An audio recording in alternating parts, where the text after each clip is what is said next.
So Tony, in addition to culture, you talked about a couple of other basic building blocks. I think you called them BCP, branding, culture, and pipeline. Tell me how those three fit together. One thing I would say is a company's brand and a company's culture, I think, are ultimately just two sides of the same coin.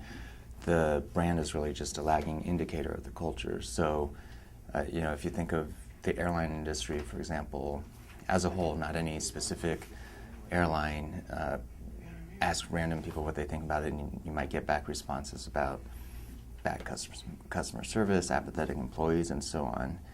And like it or not, that is the brand of the industry, even though no airline set out for that to be their brand. And so what I think is interesting is that lag between brand and culture is actually becoming less and less because of things like Twitter and blogs and videos online, and we're all hyper-connected and information travels faster and faster. And as a result, companies are becoming more and more transparent whether they like it or not. So that's very scary for some corporations, where what they say or how they try to portray themselves is very different from how they internally operate. And it's great for businesses that embrace transparency and where transparency is part of their culture.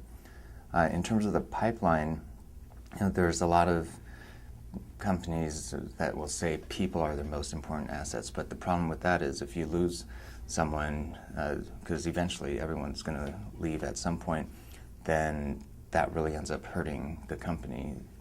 And so we, rather than think of people, we have this concept called a pipeline, where we have someone at every stage of development, someone that's an entry level, for example, in our merchandising department, and then someone that is 1 year into it, someone that's 2 years into it, and 3 years into it, and so on.